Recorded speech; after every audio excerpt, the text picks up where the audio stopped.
Greetings, ladies and gentlemen, and welcome to this latest narration of the web series, Wearing Power Armor to a Magic School. If you're new to the series, there is a playlist listed down below in the description, and as always, I hope that you enjoy. Chapter 65, I Hate Earth. Emma, what is happening? Thalman uttered out in an uneasy and darkened timbre. He pointed expectantly at the rapidly developing enclosure dam, as activity doubled, tripled, and quadrupled in a matter of seconds on the time-lapse. With ships and aircraft buzzing around the monolithic and motionless beams lying flat on the sides of either side of the harbor, and land vehicles scurrying back and forth with trailers full of eclectic and niche machinery. It is a dam, Dacia finally managed out after all this time, her words spoken through a face seemingly hiding the turmoil deep within. They are constructing a dam.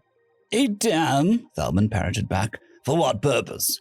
He then gestured at the two rivers further up the bay, before tracing his fingers down and towards the dam at the mouth of the bay. That is the wrong place to build the dam, for the only thing that would be controlling would be the flow of water either out from the rivers and into the ocean or... It was at that point Thalman stopped in his tracks. His eyes suddenly grew wide with a look of utter shock as he turned towards me with an expectant, awe-struck gaze. To prevent the flow of water from the oceans themselves from overwhelming the city, yes, I answered, completing the loop in our train of thoughts without a moment's delay as I gestured towards the dam. I will not ask if it is even possible, nor will I ask why. Thalman responded shortly thereafter. The answers to both questions are quite obvious to me. However, I will ask you this. Are your people so stubborn that they would actively resist the very forces of nature, signaling a time for your departure from such a geographically vulnerable chokehold? Yes, I answered without even a hint of hesitation. That is exactly it. We're stubborn, Thalman, and when push comes to shove, we won't allow even nature itself to upend our plans. When we humans want something, when we humans value something, be it a place or an object, a resource or even an ideal, we will commit to securing and defending it, no matter the cost. The impossible becomes possible when humanity defines it as a goal. So, no matter what nature decides to throw at us, be it wind, water, or even the quaking of the earth beneath our feet, we'll treat it like any other challenge, an obstacle to overcome. Hubris! Eleanor spat back. Oh, is it now? Thalman shot back. It. So when the adjacent realm does it is no longer the triumph of sapiency, but hubris, now is it? He continued, completely upending Eleanor's rebuttal before he could even form it into words. Is Emma not speaking eerily like an elf right now, Eleanor? Or more specifically, a member of the distinguished Groundlands? He continued even further, driving home his point as Eleanor continued to shrink. Thalman raises a fascinating point, Lord Rularia. Dacia finally re-entered the fray, if only to add a point that bordered on the mercenary prince's passive aggressiveness, but was delivered in a way that was more matter-of-fact than anything. Do her words not run parallel to the teachings of the AleCuevo, the enlightened, or the astronomer, the wise? Does she not speak of the same triumphs of sapiency over the unthinking, unfeeling, savage, and primal forces of nature? Does she not speak for the great four fundamental truths? Eleanor grew increasingly quiet, and his breathing all but stopped at that point. Earthrealm seems to very much pass all the checks of a civilized realm, Eleanor. Let alone the prerequisites for a basic new realm, everything from their capabilities down to the very defiance of the natural order. Seems to very much match even the hallmarks of the Crownlands, no? Thalman was, in a sense, rubbing humanity's achievements up in Eleanor's face much better than I could ever have, considering he had both the vitriol of a defiant adjacent realmer and the cultural context by which to make it hurt even worse than I ever could have managed. It made sense to outsource that bit of flexing out to the Lupinar. Moreover, boasting for the sake of boastfulness wasn't my goal. It was merely a satisfying byproduct. The entire exercise, after all, still aimed at pulling the Venerian in from the threshold of denial and back into the comfortable state where he was able to suspend his disbeliefs, to allow for everything to sink in at a steady, sustainable pace. A few more seconds passed as time was slowed to allow for the major milestones of the project to be seen in excruciating detail. From the erection of temporary storm barriers, to the placement of cofferdams, the draining of said cofferdams leaving massive empty chasms by which 1,000-foot pylons were then thrust deep beneath the soggy bottom of the bay itself. The sheer scale of the project was unlike anything else seen before.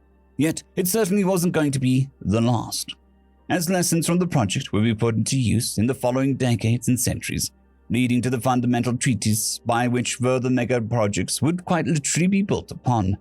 A Naxian planar mage could have simply erected a dam of similar size and scale in a fraction of the time with a fraction of the effort, Eleanor mumbled out under his breath. And yet we managed to do so without the aid of any mana in sight, let alone a planar mage. I responded tit for tat, before turning towards Thelman to begin addressing one of my prior points. Reaching a comparable level of greatness by means of mannerless labor and excruciating toil, he rebutted. Excruciating toil, which lessens and lessens with each passing year. I shot back just as snappily, highlighting all of the manned and unmanned machines working away in the erection of the walls of the dam, as we push forward for a future not dictated by the labor of men, but accelerated instead by the rhythm of machines. A future where the forge of civilization lies not with the whims of any one mage or group of mages, but by the voluntary participation of an entire citizenry, sharing in expertise, experience, and perspectives. For there isn't one man who has the capacity to design every last component of this dam, nor is there one man who can magically give rise to it with the flick of a magical wrist. Instead, there's a team, a veritable army of experts required for the job. And with more of these experts and participants in the process comes more administration, and with more administration comes an increasing need for a stronger leader. Almond shot back, suddenly butting into the exchange with a renewed desire to prod the flow of my narrative. In our case, the increased burden of administration leads to an increasing demand for representation, Thelman. Representation of those with the skill sets required to build, design, and operate the dam. Administrators administrate because that is where their expertise lies, but they are ultimately beholden to taxpayers footing the bill for the project, and the experts and builders actually building it.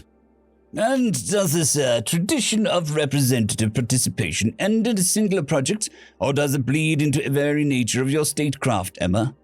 Thelman continued, his interest now diverging heavily from the holographic projection and towards the topic I alluded to earlier. It very much does not end in the singular projects, Thelman, I responded with a polite smile. I did mention earlier how I'd find a way to show you how a commoner is a term that simply doesn't apply to how our system operates, correct? That you did, Thelman nodded, and I am starting to see just why you chose to build your way towards that point, rather than stating it outright, the Lupinar expressed with a half sigh and a cock of his head. But whilst I understand the value of having an unfiltered perspective of those in the thick of things, considering such insights are necessary for a ruler to rule effectively, I still find it difficult to see how such a representative system would in any way work. I find it hard to imagine how a ruler could effectively do anything whilst being beholden to a cacophony of the masses. It took a lot of time before we actually reached a comfortable point where we managed to make it work, Thelman. I will admit there were a lot of trials and tribulations in the thousands or so of years it took us to get it just right. And even then, we all agree there's always still room for improvement.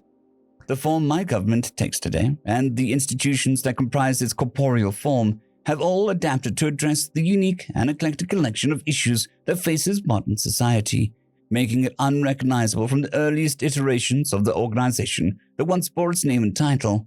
I took a moment to pause to actually think about how best to frame the road it took to get to this point, whether or not it was worth diving or even touching upon the 5 major walls it took to get what was in fact the most stable iteration of the UN to date. It wasn't a smooth road, nor was it a simple, straightforward path by any stretch of the imagination. I continued with a somber confidence. But each tragedy which befell us was a tragedy we vowed to and actively did learn from.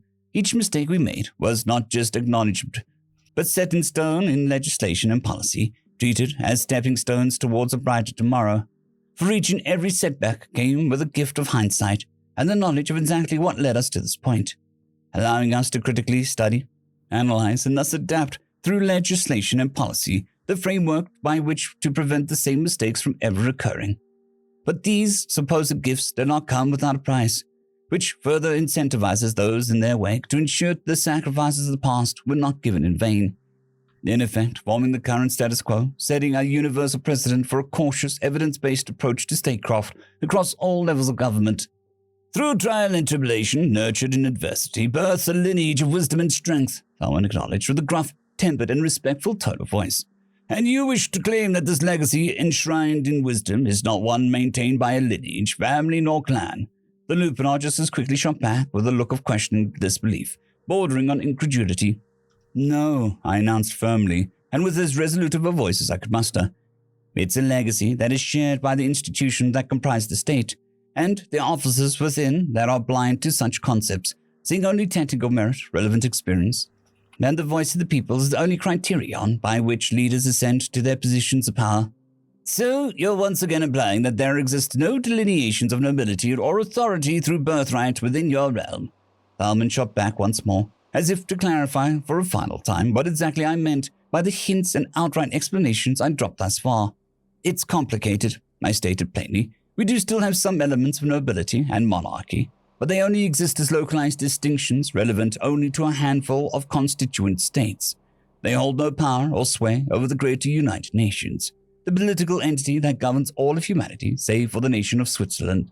All are born equal under the eyes of our country, and all are held equally accountable for their actions. Everyone is given equal opportunity across the board, and no single individual is held above or below their peers by the bloodline or heritage. This is how my state and my country views its citizens, Thalman. I managed out with a resolute and confident tone of voice.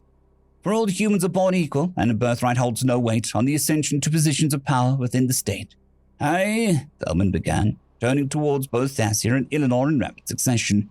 The former's visage remained, as it was always, stoic and unmoving. The latter, surprisingly, was similarly unmoving, yet remained paradoxically trapped in what could only be described as an expression of tentative understanding with a thickly veiled attempt at hiding the underlying discontent with this newfound knowledge. I find this ludicrous still, Eleanor finally chimed in with a smoke-ridden breath. You say that your country governs all, and yet you say there still exists entire constituent states with nobility and royalty. How can nobility bend the knee to an overlord of a common heritage? I'm more than happy to explain, Eleanor, I replied first with a polite, diplomatic smile. They were already rendered all but functionally irrelevant prior to the Greater United Stations federalization. The UN wasn't one to force them to bend the knee. It was a combination of a multitude of factors, from hamstrung internal politics to economics to the will of the people themselves enacting change. Ultimately, it was time itself that brought on the redundancy of the nobility and royalty. They were rendered defunct simply because they no longer served a purpose, and simply because of all others had adopted democracy as a de facto political system. It was a gradual process, I admit, with some nations accelerating the process in their own way. I definitely dodged the matter of revolutions, the topic of which could potentially upset this friendship I forged thus far. But at the end of the day, most of the constituent monarchies of our federation exist only in ceremony, without any power in practice. I allowed that explanation to hang in the air for a while, as Thalman processed it internally, his eyes occasionally darting from my lenses to the city we now hung above.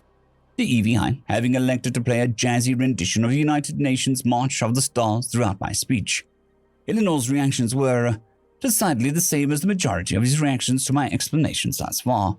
His signature 100-yard stare, though considering his active participation in the conversation, it was safe to say that he was still a reasonable ways away from the IDOV threshold, which was all that mattered at this point. So who actually is in charge of your country, Emma? Thalman finally responded, his impatience for this particular subject matter clear just from the look in his eyes alone. It was at that point that I could have simply prattled on with an entire overview of the UN, but that would be getting ahead of myself. Most of the gang had presented the general vibe of the absolutist system. I had no idea how far or to what extent those human-based assumptions could really go. As a result, starting up without a baseline could lead to even more misunderstandings. So, taking a page out of the SIOP, it was time to ping-pong back and forth with Thalman and whoever else wanted to pick and prod at me.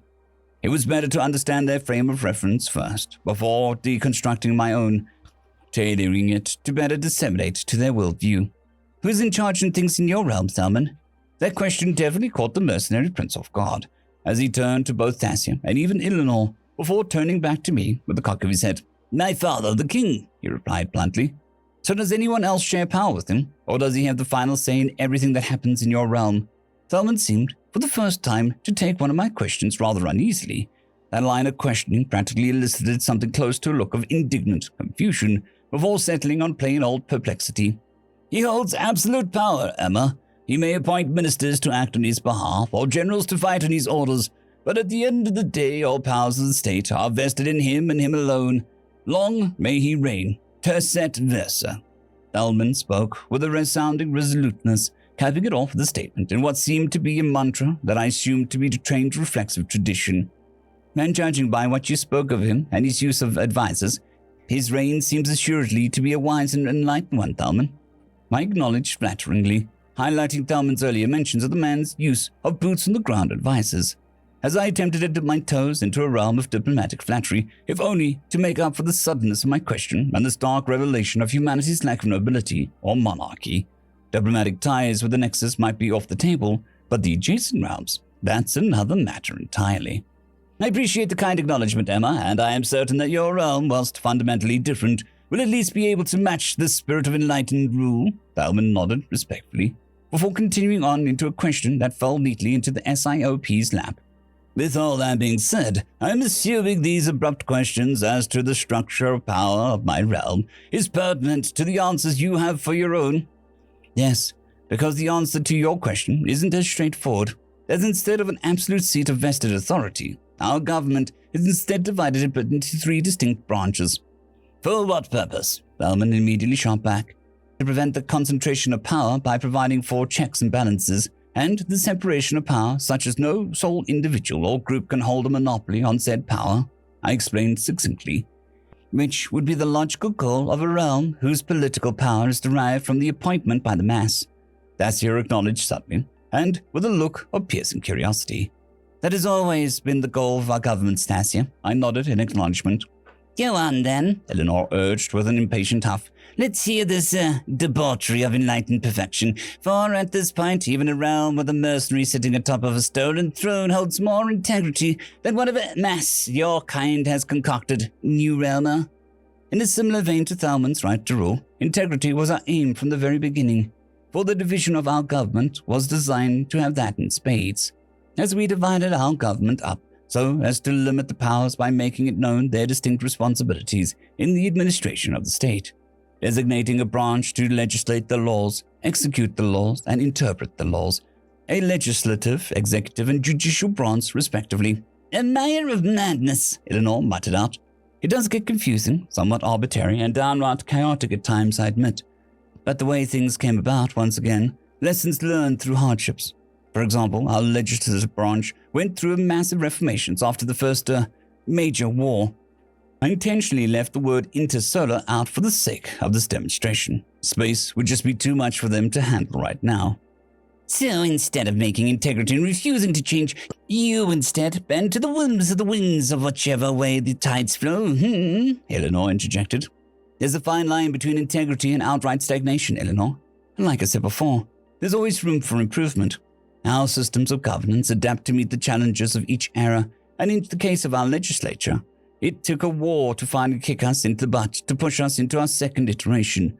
As at the start of our great global federal democratic experiment, the supernatural federal entity that was the United Nations still carried with it the vestiges of its past and the advisory body with limited power, which proved to be limiting and incongruent with what it was trying to become.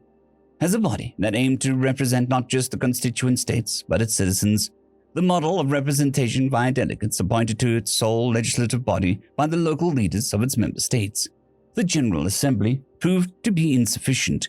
As such, following the conclusion of the first major war, sweeping reforms added a second, lower house to the legislature, the People's Assembly, creating what is in effect our modern bicameral parliamentary system, a system wherein citizens are able to directly vote for the representatives of the lower house, and the individual member states retain their ability to appoint representatives to the upper house. And these are your leaders? Thalman asked with a cock of his head. Yes and no. They are our legislators, representatives meant to speak on our behalf for the drafting and deliberation of laws. Our leaders, in the traditional sense, are in the executive, of which we have our head of state and our head of government. The former is referred to the first secretary, a role appointed by 2 bodies, the first being a rotating committee of leading academics known as the Collegiate, the second being the secretaries of each and every one of the UN's federal executive departments known as the Secretariat. The latter, however, is referred to the first speaker, elected into office by the people via votes casted in an election, and thus the more traditional leader of our whole federation. So you even went as far as to divvy up the responsibilities of the primary head of this hydra? Eleanor replied with a fervent sigh. Cut one head and two more appear, he muttered under his breath. You really do seem to have an ample amount of free time on your hands, Earthrealmer. Eleanor shot back with a side-eye. If your people go through the effort of overcomplicating something that should be as straightforward as the rule of a single rightful ruler, then I can see exactly where the time earned from those labor-saving artifices has gone to. I blinked rapidly as the off-ramp Eleanor had just given me. That's, exactly it, Eleanor, I acknowledged. As I demonstrated earlier, our system thrives on such representation, seeing as the modern world emerged from mutual cooperation through the complexity born from those artifices, rather than increasing consolidation of power by a group of many users or mages. More than that, Dacia finally re-entered the fray, her eyes trained not on me, but the projection that at this point paused at the completion of the dam a good decade after it was started. That is simply the only possible means by which the mannerless realm could develop, Lord Rellaria. I beg your pardon? The inner sea of voices wherein the citizenry holds no traditional advantage over the other. There exists no room for stability through the consolidation of power, as there is no true practical means of consolidating that power in perpetuity. Thus, the more one tries to consolidate, the more unstable such a system becomes, as the keys to practical power, owing to the lack of mana, simply do not exist as we see it. Instead, everyone holds the keys to power through their unique insights and expertise necessary to keep civilization functioning. That is the entire point of this tangent, the entire point of Emma highlighting the sheer effort that went into construction of this megastructure. It's the most visible means of demonstrating this divergence in our two systems. So Emma's earlier comments of every commoner being more akin to a noble make sense in this new context, Bellman pondered, seeing as in the electorate they compromise all, and with all being responsible for the appointments of power. The pair's parallel revelation sent a wave of relief through me, as the heavy lifting for this aspect of my presentation was carried now by an impromptu tag-teaming of the minds. Eleanor seemed to stew on this for a little while, his eyes darting back and forth before finally landing on the dam once more, which, now at its height, stood impressively above the rising ocean. Just get on with it, Earthrealmer, he managed out, prompting me to respond with a single nod of acknowledgement, pushing the projection further into the future. A future that was just about saved in the nick of time by the completed dam too, as water levels continued to rise further, but was constantly outpaced at every opportunity by increasingly complex additions to the dam and its surrounding flood barriers that spanned a good length of the northeastern seaboard. Construction within the areas protected by the dam accelerated as well, and with this newfound immunity against the forces of nature, development all but exploded. Megatolls began their rise throughout the boroughs, yet vertical development continued happening alongside more horizontal development as well. As off in the distance, both Newark and Long Island began all but matching the pace of New York City unrelenting urban development. And despite another major pause in construction occurring sometime in the mid to late 22nd century, courtesy of the First Intersolar War, its conclusion brought about yet another veritable explosion of progress, culminating in the land extension and reclamation projects that extended both Manhattan and Brooklyn southwards, and the immediate developments of the land into the region hosting almost exclusively mega-tall structures. Yet all of this progress finally came to a sudden and abrupt end in the mid-23rd century. But not by the hands of any great economic collapse or a stunning military defeat, or even the wrath of nature itself, but by the very hands of those who called the city home. For, as the mid-23rd century rolled around, so too did a fundamental shift begin with the city's organizational structure, as the incorporation of modern Acela was ratified, ushering in a new age of unified regional development, and by extension, the crystallization of NYC and as it currently stood, for the sake of historical preservation. Developers were given new areas to develop, with guidelines on their height, design, and aesthetic becoming stricter the closer one reached historic districts, and it showed. The revivalist movement in modernized Art Deco emerged, culminating in the border district that marked the boundary where the historic New York City ended and where the Acela proper began. But just as with the two pauses in the development that came before it, so too did the development pause in the mid to late 23rd century, and once again in the 24th century owing to the final two conflicts that would rage within the solar system, before a half-millennium of peace finally came to the solar system. From there, development finally hit a fever pitch, as far off in the distance, monolithic towers of immense proportions painted the horizon in a dizzying display of unprecedented progress. As each new ultra-tall and hyper-tall skyscraper, accompanied by megatall skyscrapers, popped up, creating what appeared to be, at this vantage point, something more akin to blades of grass set against their finite horizon. Yet throughout this unprecedented development, the skyscraper districts popped up every which way. Thasia seemed to be more focused on the developments in the clear blue skies, and it was clear that she wasn't fixated on the shifting trends of the subsonic jets transitioning over their supersonic successes. Following closely by the SSTOs that barely changed in their aesthetics following the 25th century, but a barely visible, pale grey line that hung ominously overhead. I should have known that with the words exchanged in the library and with the Avenar's gift for superhuman vision, that she would have noticed one of the markers that gave away our development to realms beyond the confines of the planet. The marker, difficult to spot in its perpetual daytime of the projection, but clear to those who knew what to look for, or those with vision beyond what was typical of a human. Earth Ring 2. So whilst Thalman and Eleanor continued gazing upon the developments in the distant horizon, even noting the lowering water levels at one point, courtesy of the global weather control initiatives, Thasia's eyes were fixed on the hidden prize of the presentation. But as we slowly rounded back to the present, things finally came to a head at the construction of a building immediately beneath our feet, as construction cranes, drones, and on-site print fabs filled the empty space beneath us in a fraction of the time it took for the first megatalls to be constructed in Jersey City. And here we are, I announced gleefully, back to the present. I gestured at what looked to be a small park that sat high above the city below. The city that we'd just seen built from the ground up. It looked so small from up here, from so high above it. Yet in spite of the height, and in spite of the grandeur of what was below, a sense of serenity could be felt. A calmness that resonated through the chiming of the wind chimes, the chirping of birds, and the skittering of more than a small handful of animals that existed within the carefully regulated ecosystem perched firmly atop one of the few ultra-tall scrapers at the mouth of the lower bay area. Thalman didn't speak. His eyes did all the work for him as he stood there ruminating over the cityscape that sprawled below and towered above. And I imagine we've only seen but a fraction of all there is to see, Thasia followed up just as quickly, her eyes subtly darting between my own and the skies above. Yeah, there's certainly a lot more to see, that's for sure, I acknowledged, my words ringing different to the Avenar, who had already so clearly been given hints from our time in the library as to humanity's presence in the seas of the stars. With all that being said, it is time to assess just how effective this exercise has been in addressing its major goals. Goals which hung ominously on the top right-hand corner of my HUD. The dissemination of humanity's objective capabilities and the invalidation of the false presumptions of humanity's perceived inferiority.